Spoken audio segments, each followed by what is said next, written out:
Bonjour, je suis Edraogo Hussein, directeur technique IT Academy. Cette vidéo s'adresse à tous nos enseignants. Donc, il s'agit là de leur montrer comment il faut utiliser notre plateforme d'e-learning afin de mettre à la disposition de nos étudiants des cours. Donc, il faut rappeler que la plateforme peut être utilisée à travers un smartphone ou à travers un ordinateur. Pour notre présentation, cela se fait à partir d'un smartphone. À la fin de la vidéo, je vais indiquer pour ceux qui disposent des ordinateurs comment il faut accéder à la plateforme à travers un ordinateur. Donc tout d'abord, il faut dire que chaque enseignant qui devait interagir avec la plateforme doit installer l'application Odoo sur son téléphone. Pour ce faire, je vais aller sur Play Store, taper dans la barre de recherche Odoo, O-D-O-O, voilà, Odoo, O-D-O-O, et lancer la recherche. Donc une fois la recherche lancée, vous avez l'application qui s'affiche. Donc il suffit de cliquer sur le bouton à regard install, le bouton installé. Dans mon cas, l'application est déjà installée. Voilà, donc le bouton il est à open. Donc vous cliquez sur install pour installer l'application. Et une fois l'application installée, qu'est-ce que vous faites? Il suffit de l'ouvrir. Donc vous l'ouvrez et trois champs s'offrent à vous. Le premier champ vous indique d'entrer le nom de domaine de l'établissement. Ici c'est itacademy.ci.odoo.com. Et le second, le login, le nom d'utilisateur. Le troisième champ, le mot de passe. Donc le login et le mot de passe vous seront donnés ultérieurement. Donc une fois ces paramètres initiaux entrés, vous cliquez sur le bouton login. Donc dans mon cas, qu'est-ce que je vais faire? Je vais essayer d'ouvrir l'application. Je n'ai plus besoin d'entrer ces paramètres initiaux. Le système va simplement charger les modules à notre disposition. Ok, donc ici vous avez différents modules. Et pour ce qui nous intéresse en tant qu'enseignant, c'est le module e-learning et le module email marketing. Donc e-learning qui va nous permettre d'éditer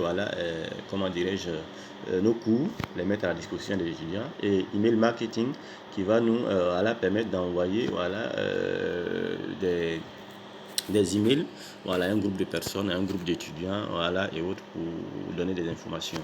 Donc pour créer un cours, il est très simple. D'abord, j'explique le principe d'e-learning.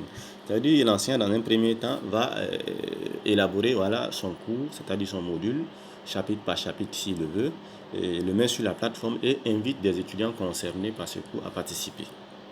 Donc pour ce faire, qu'est-ce qu'on fait? C'est très simple. Il suffit de cliquer. sur le module en question. Et ici, on tombe sur le tableau de bord du module e-learning. Et là, dans le tableau de bord, vous voyez déjà, nous avons deux cours qui ont été mis en ligne. Donc, le premier intitulé Mise en route et le second Réseaux locaux. Et cela vous donne un aperçu de tout ce qui s'est passé, au moins le nombre de contenus, le nombre de participants, quels sont ceux qui ont terminé, combien de vues a été fait pour ce module. Est-ce que vous voyez? Donc, un aperçu. Nous, qu'est-ce qu'on fait pour créer un module, un cours? Il suffit de cliquer sur le bouton créer. L'application est beaucoup intuitive. Donc, on va cliquer sur créer. On clique sur créer. Voilà. Et là, on entre le titre du cours. Dans notre cas, ce serait les noms des modules. Donc, par exemple, ici, je vais entrer, par exemple, économie, qui est un module. Économie, qui est un module. Donc ici vous voyez contenu. Contenu va me permettre soit d'uploader des documents, ou bien soit d'uploader et d'éditer des pages web qui sont des cours qui seront mis à la disposition des étudiants. Donc pour ajouter un contenu, il suffit de cliquer sur le bouton ajouter. Mais avant cela, vous voyez l'onglet description. L'onglet description vous permet d'éditer une description que vous rattachez au module. Donc cette description doit donner un aperçu, une idée générale du module en question aux étudiants, puisque lorsque l'étudiant ira sur la page, la plateforme, l'étudiant verra la description que vous avez entrée là. Donc il suffit là d'entrer une description. Je mets base par exemple. C'est juste un exemple. Base solide en économie.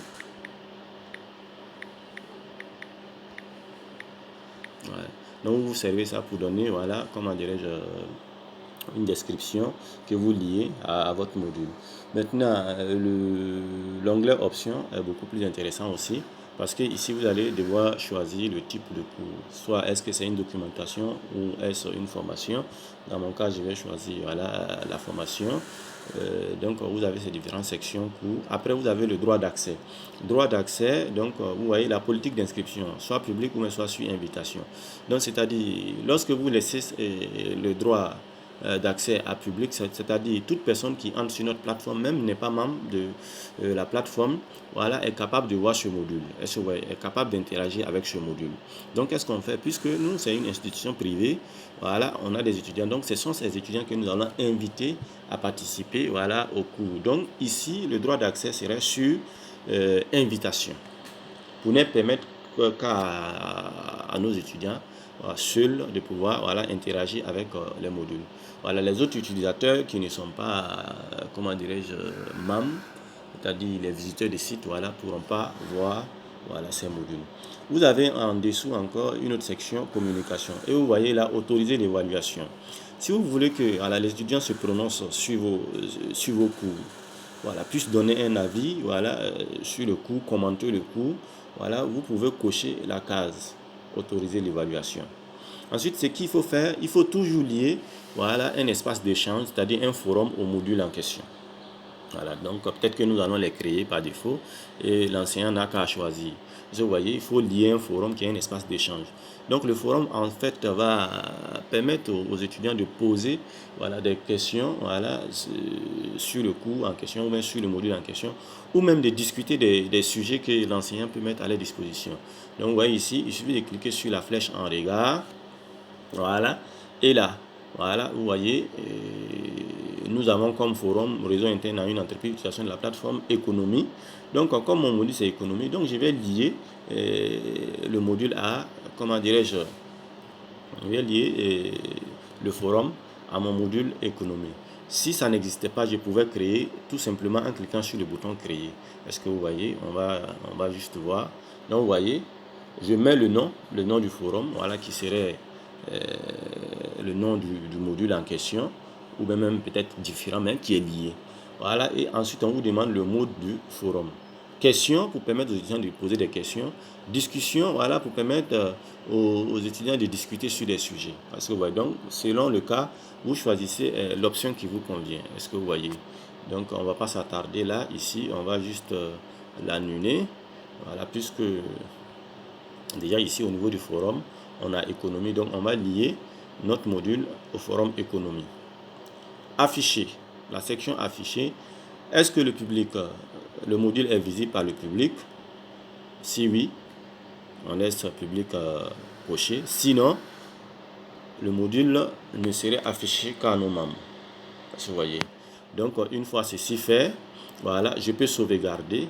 Je n'ai pas encore ajouté de contenu, mais je peux sauvegarder et puis ajouter un contenu ultérieurement. Donc, ici, là, j'ai sauvegardé le module que je viens de créer. Donc, qu'est-ce que je fais? Je peux ajouter un contenu. Vous voyez, contenu comme les thèmes les histoires de chapitres. Voilà. Lorsque vous voulez mettre des cours à la disposition des étudiants et vous voulez le faire chapitre par chapitre, donc vous aurez autant de contenu, voilà, que de chapitres. Donc pour ce faire, c'est très simple. Je vais cliquer sur modifier et là je vais, voilà, sous l'onglet contenu, je clique sur contenu et j'ajoute tout simplement un contenu. Vous voyez là, ici on vous dit d'entrer le titre voilà, du contenu. Par exemple chez moi ce serait peut-être le chapitre 1. Chapitre 1. Voilà, donc tel est mon contenu. Maintenant vous voyez, il y a également différents onglets, voilà, sur cette page.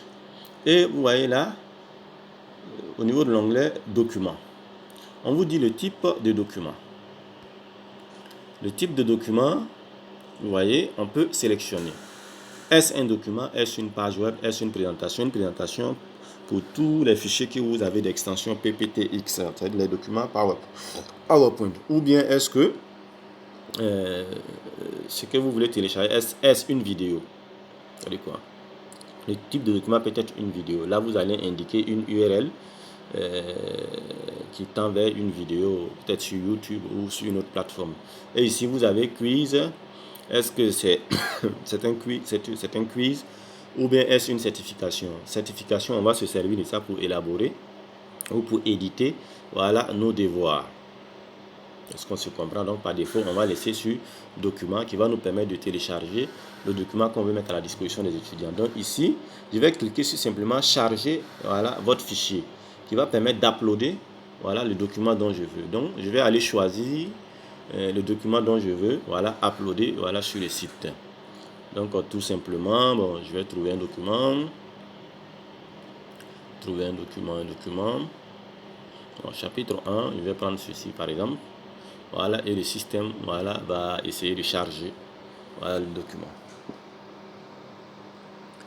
Donc avant que le système ne charge le document, donc passons aux différents onglets. Vous voyez description. Description va toujours permettre de donner une idée encore sur le chapitre en question. Voilà, lorsque vous entrez une description là, ça va donner une idée sur le chapitre en question, de telle sorte que l'étudiant, quand il va sur la plateforme et qu'il prend le chapitre, la description est affichée, lui donnant déjà l'idée générale ou bien les objectifs du chapitre. Est-ce que vous voyez? Et vous voyez l'onglet lien externe. Cela permet à l'enseignant, voilà, d'ajouter des liens vers d'autres ressources. Voilà, ceci pour permettre à l'étudiant d'approfondir, comment dirais-je, son savoir sur le sujet. Vous avez l'onglet quiz qui vous permet également, voilà, d'éditer, voilà, d'éditer des quiz. Donc les quiz sont des petits exercices où l'étudiant a la possibilité de choisir une seule réponse parmi tant d'autres. Est-ce que vous voyez? Donc, une fois le document chargé, est-ce que je dois autoriser l'aperçu? Si oui, je coche. Sinon, je laisse. Si voilà, l'aperçu ne doit pas être autorisé. Donc, ceci est lié pour, comment dire, ceci pour les non-membres. Voilà. Lorsque vous cochez, c'est-à-dire quoi, celui qui n'est pas utilisateur de la plateforme pourra, voilà, avoir un aperçu, voilà, du document que vous voulez, que vous téléchargez. La seule différence, c'est qu'il ne pourra pas interagir avec le document, c'est-à-dire faire les quiz qui sont liés ou faire les devoirs, mais pourra afficher le document. Est-ce que vous voyez? Et vous mettez la durée, voilà, comment dirais-je, pendant laquelle vous voulez que le document soit, voilà, exploité en termes d'horaire. Donc, description toujours comme je l'ai indiqué, voilà, qui vous permettra de comment dirais-je, de lier une description. Donc, lien externe, voilà comment ça fonctionne. Il suffit d'ajouter là, voilà, vous mettez le titre et vous mettez, voilà, l'URL de la ressource externe. Voilà, donc l'étudiant pourra voir ça dans le cours, voilà, en allant sur la ressource en question pour pouvoir approfondir. Donc, on va annuler ceci. Et vous voyez, qu'est-ce que j'ai fait? Revenons très rapidement.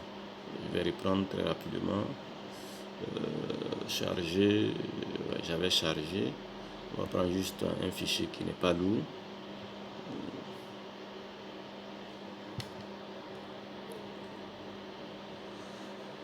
Oh, j'ai dû annuler. Voilà. Ok, on va autoriser ici. Il devait sauvegarder au moins. Voilà. Voilà. Si on veut lier un quiz, comme je le disais, voilà. Donc, pour ajouter un quiz, c'est très simple. Le nom de la question, voilà, vous mettez définition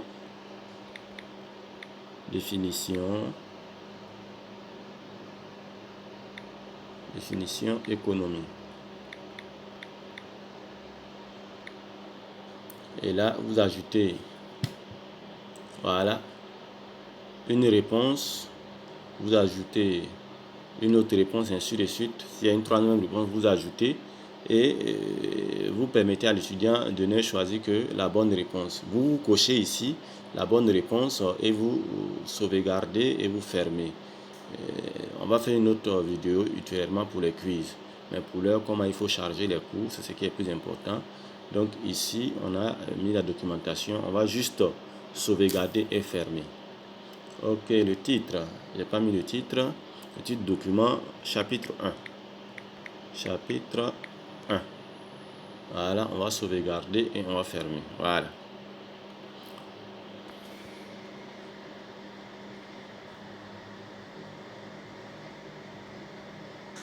Donc, on a sauvegardé le chapitre 1.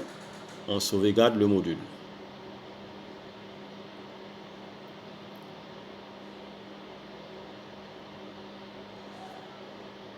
Ok, ce que je n'ai pas expliqué ici, sur le module en question, on va revenir, on va modifier, voilà, le module économie, l'option ici, voilà.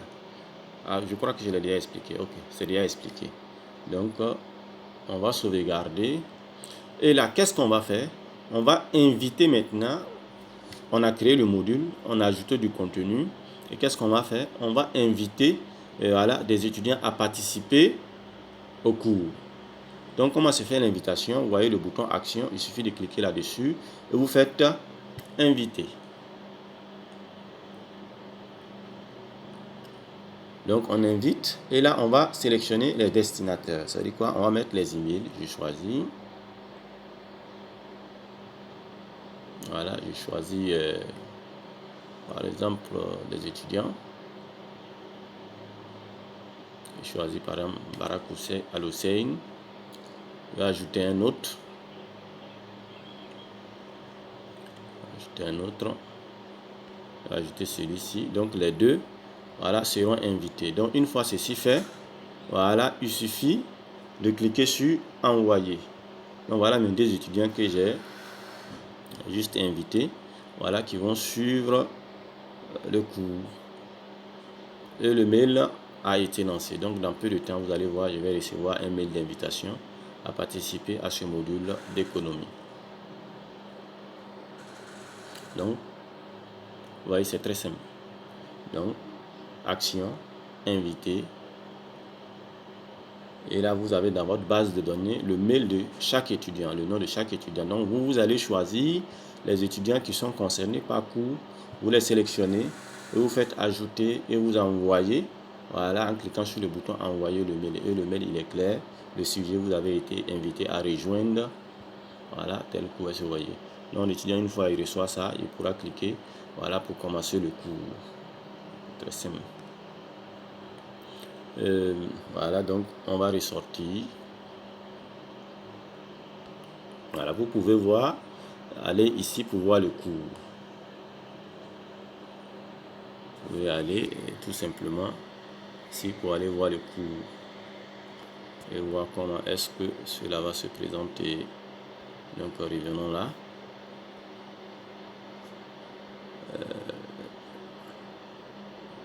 Cours. Ah, je ne l'ai pas encore publié, je crois. Ok, une minute.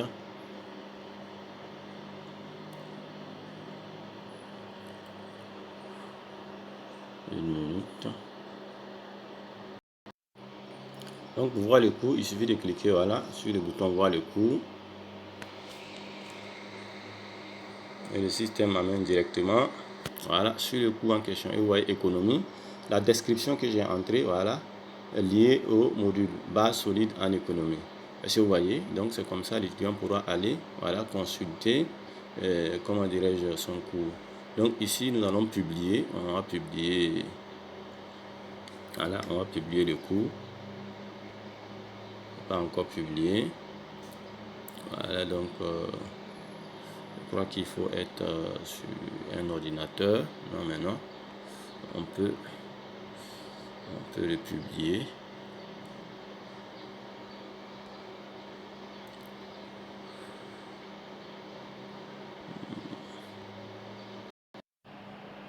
Non, ici il ne s'agit pas de publier parce que c'est déjà publié. Il s'agit simplement voilà, d'autoriser l'aperçu.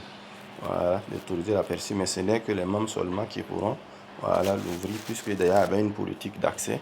Donc c'est tout simplement d'autoriser l'aperçu. On va voir au niveau du contenu. Et on vient, vous voyez, autoriser l'aperçu est déjà coché.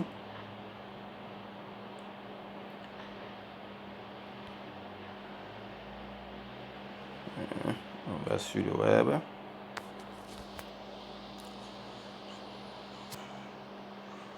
Voilà, et là vous voyez, voilà, l'étudiant pourra voilà, charger voilà, la page en question et puis voilà l'étudier. Donc c'est tout pour cette vidéo. Voilà, donc nous conseillons tous nos enseignants voilà, à revoir et à revoir voilà, la vidéo pour pouvoir, comment dirais-je, mettre les cours en ligne. Voilà, vous verrez d'autres vidéos encore ultérieurement. voilà, qui vous permettront d'éditer des quiz, des devoirs et beaucoup d'autres choses. Si vous avez des questions, vous pourrez nous revenir sur notre plateforme YouTube. Donc je disais, pour ceux qui utilisent des ordinateurs, le principe il est beaucoup plus simple. Il suffit voilà, de trouver un navigateur. Voilà. Je prends par exemple Internet ici qui est un navigateur. Ou bien pour ceux qui connaissent Firefox, beaucoup connaissent Firefox comme navigateur. Voilà, il suffit d'ouvrir votre navigateur et voilà sur votre ordinateur et de taper tout simplement le nom du domaine de IT Academy qui est IT Academy ci.urdu.com.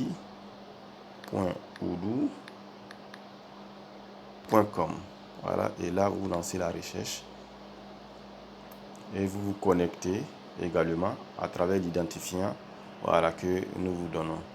Certainement, vous vous connectez à travers l'identifiant que nous vous donnons. Donc c'est tout pour cette vidéo. À la prochaine.